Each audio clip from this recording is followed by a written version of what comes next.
Inilah kondisi dua unit sepeda motor yang terlibat kecelakaan di Jalan Kolonel Burlian, Kecamatan Kota Lahat. Kecelakaan yang terjadi di jam padat kendaraan ini sempat membuat arus lalu lintas menjadi macet dan tersendat. Anggota Satlantas Polres Lahat yang tiba di lokasi segera melakukan evakuasi dan mengatur arus lalu lintas.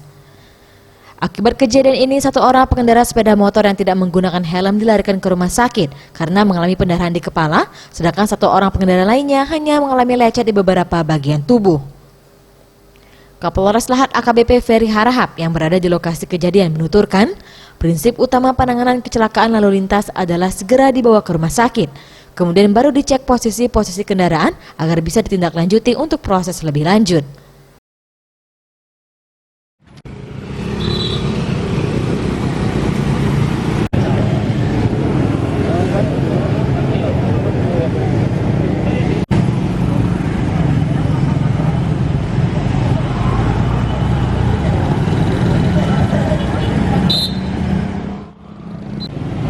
Mengetahui enggak?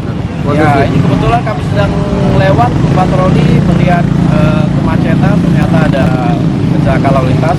Anggota lalu lintas sudah ada di TKP untuk segera menangani dan kita membantu untuk melancarkan arus. Untuk dibawa ke rumah sakit, tapi yaitu prinsip penanganan laka yang pertama kita menyelamatkan korban, baru menangani, mengecek untuk posisi-posisi untuk ditindaklanjuti ke proses lebih lanjut. Bawaan ke masyarakat ya seperti ini, ketika ada laka, ada kejadian apa-apa, masyarakat jangan ikut nonton, karena kalau ikut nonton jadi kemacetan dia.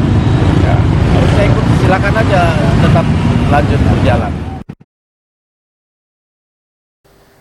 Kapolres juga menghimbau pada para pengendara, jika ada kejadian di jalan hendaklah masyarakat jangan ikut menonton, sehingga jalan menjadi macet dan mengganggu kelancaran arus lalu lintas. Tim Liputan Sriwijaya TV.